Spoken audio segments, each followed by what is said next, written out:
सूर्य तेजी से पश्चिम की ओर बढ़ रहा था और उतनी ही तेजी से हीरा बेचने के लिए लाया गया अपना सामान समेटने में लगी थी।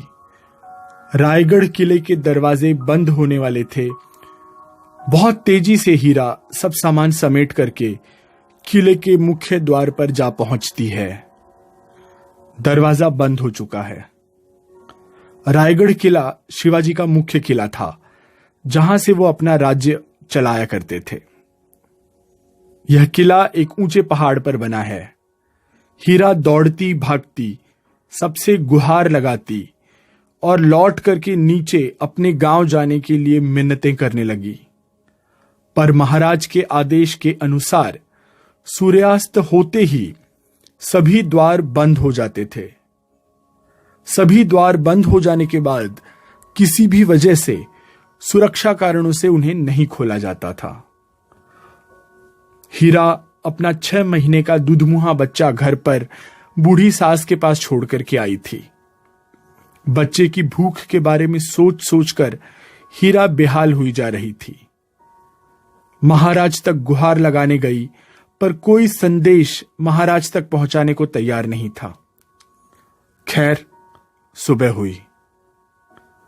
शिवाजी महाराज तक बात पहुंच चुकी थी। उन्होंने स्वयं संज्ञान लिया और हीरा की खोज करवानी शुरू की। पर आश्चर्य की बात कि पूरे किले पर हीरा कहीं नहीं मिली। गांव से सुबह सुबह आए लोगों ने बताया कि हीरा तो अपने घर में है। सभी हैरान हो गए। आधी रात तक तो हीरा किले पर थी, फिर बिना दरवाजा खुले चारों तरफ की ऊंची दीवार और खाई के बाद हीरा इतने नीचे अपने गांव कैसे पहुंच गई? महाराज ने आदेश दिया, हीरा को किले पर बुलाया गया। महाराज के सामने प्रस्तुत किया गया। महाराज ने पूछा, हीरा जब कोई द्वार खुला नहीं था तो तुम घर कैसे पहुंची? हीरा ने किले के एक तरफ का एक कोना दिखाया जहां कोई दीवार नहीं थी। वहां एक सीधी गिरती हुई खाई थी, जिसे दुर्गम मान करके वहां पर कभी भी दीवार नहीं बनाई गई।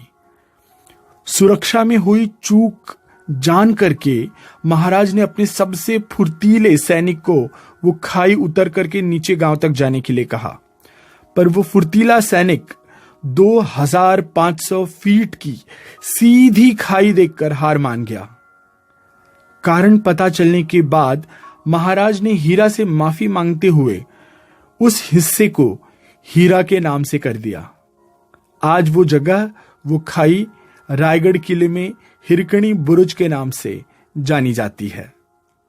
आधी रात को उस खाई में उतरने की ताकत हीरा में नहीं थी, वो ताकत मां में थी। वो मां जो उस पहाड़ी से उतर गई, वो हीरा नहीं थी। वो हीरा नहीं, एक मां थी जिसके आगे उसके भूखे बच्चे का चेहरा था। ऊंचे से ऊंचा, बड़े से बड़ा पेड़ उगता अपनी जमीन में ही है। वो आधार मां है, वो जमीन मां है। सृष्टि का आधार धरती है, हम उसे भी मां कहते हैं। करुणा, प्रेम, दुलार के साथ मां को हम शक्ति भी कहते हैं। मां में वो संभावना है कि वो एक साथ 2 छोर पर खड़ी हो सकती है। अपने पुत्र के बुरे सपने से उसको बचाने के लिए मां उसे खींच करके अपने आंचल में छुपा लेती है। लेकिन वही मां समय आने पर देश पे बलिदान होने के लिए स्वयं अपने हाथ से तिलक लगा करके, हाथ में तलवार देख करके, हाथ में बंदूक दे करके अपने बच्चे को युद्ध के मैदान में भेज देती है।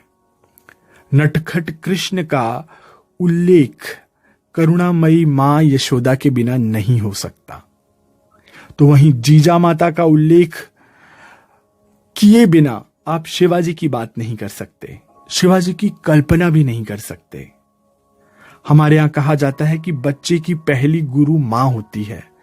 शब्द हो या संस्कार, हर चीज मां से ही सीखते हैं।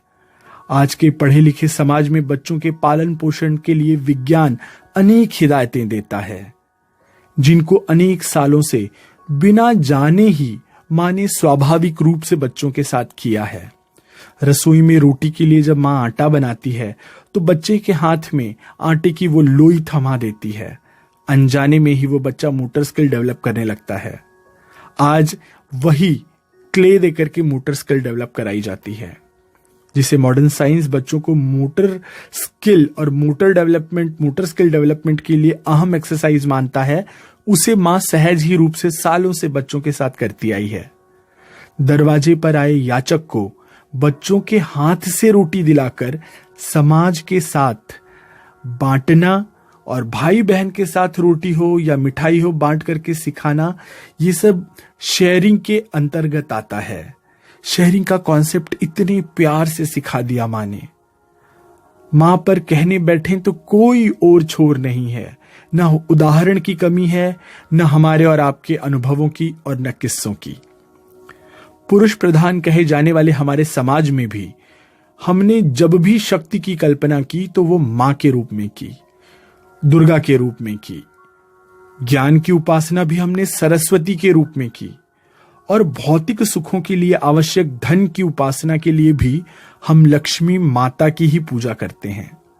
दुर्गा सप्तशती के प्रार्थना में भी उल्लेख मिलता है कि कुपुत्रो जायेत क्वचिदपि माता न भवति कुमाता, मतलब पुत्र कुपुत्र हो सकता है पर माता कभी भी कुमाता नहीं होती।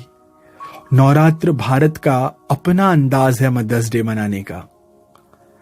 पश्चिमी देश, जहां पर एक उम्र के बाद बच्चे माता पिता से अलग होकर रहना ये स्वाभाविक बात है, वहां माता पिता के लिए एक खास दिन तय कर दिया गया है। जब वो अपने माता पिता से मिलते हैं, उन्हें उपहार देते हैं, धन्यवाद कहते हैं। पर भारत में अब भी माता पिता से अलग रहना अस्वाभाविक है और साथ रहना स्वाभाविक ही है।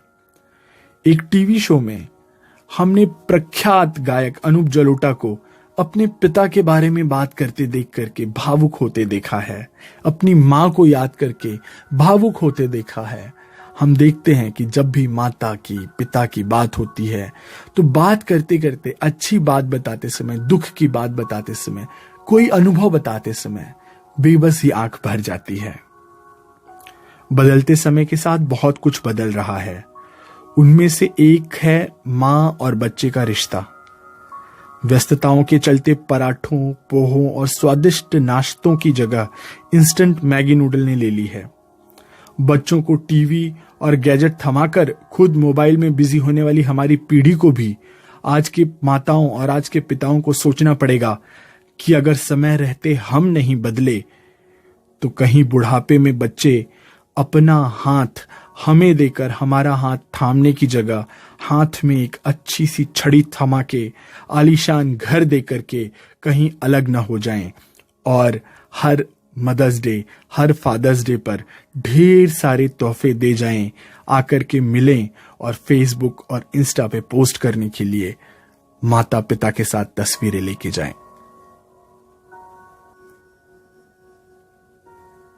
तो आज का पॉडकास्ट आपको कैसा लगा मुझे जरूर बताइएगा, और इस पॉडकास्ट को अपने दोस्तों, परिचितों और संबंधियों के साथ शेयर करना बिल्कुल मत भूलिएगा। जल्द ही मिलता हूं एक नया विषय लेकर के, तब तक के लिए आज्ञा दीजिए। धन्यवाद, नमस्कार।